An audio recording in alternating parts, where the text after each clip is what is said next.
কি আলোচনা হলো স্যার? আমাদের বাংলাদেশ পুলিশের এই ঘটনার পরে একরকম তাদের মনোবল নিচে ছিল, তাদের কিছু দাবি দেওয়া ছিল, তাদের কিছু দাবি দেওয়া ছিল। এটা নিয়ে আমরা আলোচনা করছি। এখানে আইজি মহোদয় আছেন, এখানে র্যাবের ডিজি আছেন, এখানে ডিএমপি কমিশনার আছেন। আমি দীর্ঘ তাদের দাবি দেওয়াগুলো পড়েছি। অনেকগুলো জেনুইন দাবি দেওয়া আছে, কিছু একটু লং টার্ম দাবি দেওয়া আছে। আমি প্রমিস করেছি যে সব কিছু আমরা দেখব। কিছু কিছু জিনিস তো এখনই করা যাবে, কিছু কিছু জিনিস হয়তো লং টার্ম করা যাবে। তবে হ্যাঁ, পুলিশকে যেভাবে ইউজ করা হয়েছে, পুলিশের যতখানি না দোষ, তার সাথে বেশি দোষ হলো যারা কমান্ড দিয়েছে যেটা করো পলিটিক্যাল লেভেলে, তাদের বিরুদ্ধে ব্যবস্থা নেওয়ার জন্য আমি ওনাকে বলেছি যে আমরা আলোচনা করব ক্যাবিনেটে। এবং পুলিশ যারা এতদিন মাঠে নামেনি, আমার কাছে প্রমিস করেছে যে ওনারা এখন থেকে থানায় থাকবেন। তবে আমি আপনাদের মাধ্যমে বলছি যে যারা যারা নাগরিক আছে, এই পুলিশ না থাকলে তারা নাগরিকরা সুরক্ষিত নয়। পুলিশের গায়ে হাত দেবেন না। যদি আপনার কমপ্লেন থাকে ওনাদের কাছে বলবেন। আমরা কোনো অন্যায়কারীকে আমরা ছাড় দেবো না। আমি ইভেন স্টুডেন্টরা আসছিল, তাদের সাথে কথা বলেছি, তারাও বলেছে যে আমাদের সাথে পুলিশের কোনো বিরোধ নাই, যা হয়ে গেছে। আমি পুলিশদেরকে এটাও বলেছি যে আপনারা ডিউটি করেন। আমি হয়তো আগামী সপ্তাহে, এই সপ্তাহে তো আমি ঘুষ পাবো না, আগামী সপ্তাহে ওনাদের সাথে লাঞ্চ করবো। স্বল্পমেয়াদী আপনারা তখন আসেন না, তাহলে বেশি লোক। স্বল্পমেয়াদী কি ছিল, মধ্যমেয়াদী দীর্ঘমেয়াদী তাদের দাবিগুলো, মানে মেজর দাবিগুলো, এটা আবার আরেকজন বলি। না, কিছু স্বল্পমেয়াদী, যেমন আমি ব্যক্তিগতভাবে মনে করি পুলিশকে কমিশন হওয়া উচিত। পুলিশ কমিশনের নিচে পুলিশ ফাংশন করবে এবং পলিটিক্যাল পার্টির নিচে না। পলিটিক্যাল পার্টির মিসইউজ করছে পুলিশকে, এটা হচ্ছে মুদ্রা কথা। পুলিশ কমিশন বলতে একটু যদি আরেকটু আবার স্যার একটা কথা, আমরা যতটুকু জানি যারা বিভিন্ন সংস্থার চিফ ছিলেন আগে, তারা সবাই দেশে আছেন এবং তারা ভয়ে কাজে যোগ দিচ্ছেন না।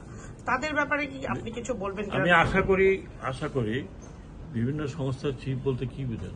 এসবি চিফ, বিভিন্ন ইউনিটের চিফ, এটা নিয়ে সবাই বলেছেন যে যার জায়গায় যাবেন তারা কাজ করবেন। তাদের মধ্যে যদি কেউ অন্যায় করে থাকেন সেটা দেখার মালিক হচ্ছে সরকার, সেটা মালিক তো আপনি আমি না। যদি করে থাকেন, অন্যায় করে থাকেন, ইনভেস্টিগেশন হবে, তাদের যতটুকু শাস্তি হবে ততটুকু হবে। হ্যাঁ, আর আরেকটি কথা আপনাদের বলি, আইজি সাহেব বলেই ফেরি, আপনি বলেন। বলেন আপনি না, আদের জানি না, আমরা ডিসাইড করেছি। আপনি বলেন। আমরা ডিসাইড করেছি, আমরা ইনভেস্টিগেট করছি যে রংপুরের মামলাতে যারা জড়িত তাদের বিরুদ্ধে কি ব্যবস্থা নেওয়া যায়, এবং অতি সত্তর হয়তো তাদের বিরুদ্ধে ব্যবস্থা নেওয়া হবে। ওসিকে সাসপেন্ড করেছেন ওনারা অলরেডি। যিনি ওই যে এফআইআর লিখলেন, তারপরে 12 বছর ছেলেকে দিলেন, ওনাকে অলরেডি সাসপেন্ড করা হয়েছে। বাকিদের ব্যাপারে একটু ইনভেস্টিগেশন হচ্ছে। আপনারা 2-1 দিনের মধ্যে হয়তো জানতে পারবেন যে কাদের বিরুদ্ধে কি দোষ কি আসছে। স্যার, পুলিশের ওনাদের একটা অভিযোগ ছিল যে তাদের হাইকমান্ড যারা ছিল, সংশ্লিষ্ট হাইকমান্ডরা তাদেরকে বাধ্য করছে স্টুডেন্টদেরকে গুলি করতে বা ইয়ে করতে। সেটা কথা হয়, সেটা তাৎক্ষণিকভাবে তা আমি বলতে পারবো না। হুকুমের আসামি বলে একটা, তাদেরও হাইকমান্ড ছিল। এই চেয়ারে তো আরো হাইকমান্ড বসেছিল। উনি কি করছেন? উনাকে দোষ দেওয়ার আগে তো আমি তাকে দোষ দেব। আমি যদি এখন ওনাকে বলি যে এইটা করতে হবে, উনি না করলে ওনাকে আমি চাকরি থেকে স্যাক করে দেব, সেই ভয় যদি থাকে তো কি করবে? স্যার, এই ঘটনা নিয়ে এর আগে একটা বিচার বিভাগীয় তদন্ত কমিটি গঠন করা হয়েছিল, ওইটার কোনটা দিয়ে যে রংপুরের ঘটনা এবং হত্যার ঘটনা নিয়ে কি বাতিল হয়ে যাবে? ওটা তো অন্য ব্যাপার। ওইটা তো অন্য ব্যাপার, যেটা বিচার বিভাগেও যে তদন্ত ওটা তো আমরা ওখানে হাত দিচ্ছি স্যার না। আপনারা তো একই সাথে ট্রাফিক পুলিশকেও সব সব সব সব এখানে পুলিশ, ট্রাফিককে, আর এইকে ওইকে, থানাকে, চিফ থেকে শুরু করে সবাই যারা আছে চিফটা এখানে বসে আছে। আরো ইউনিফর্ম পরে বসে আছে তারপরে পুলিশ কি বললেন? এটা মানে কাজ করবে, কাজে নামবে। হ্যাঁ, কাজে নামছে, কিন্তু আজকে নামছে অলরেডি। একটা অংশ নামছে। এবং আমি আপনাদের মধ্যে বলি, ট্রাফিকের সাথে ছাত্ররা যদি থাকতে চায় থাকুক। হ্যাঁ। স্যার আরেকটা বিষয় আপনি একটু বলতে পারেন, এটা যে আলোচনা হয়েছে, আমাদের পোশাক হ্যাঁ, ইউনিফর্ম চেঞ্জ, চেঞ্জ করা হচ্ছে। ইউনিফর্ম লোগো চেঞ্জ হবে, যত তাড়াতাড়ি সম্ভব চেঞ্জ হবে।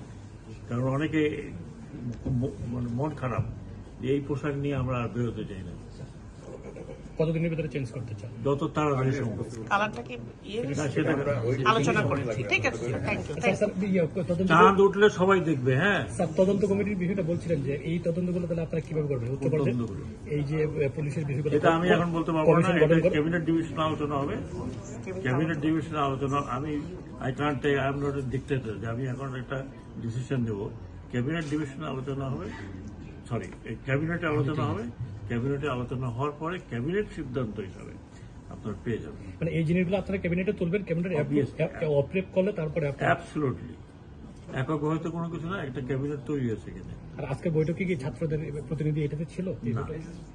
আপনি এর আগে বৈঠক করেছেন উপরে একটা ছোট, ওটা ছাত্রদের সাথে আমার ওদের কোনো দাবি ছিল ওদের? কি নিয়ে কোনো দাবি ছিল না, ওরা কয়েকটা কি চলমান সেটা বলছে আমাকে। বর্তমান পরিস্থিতি। Thank you.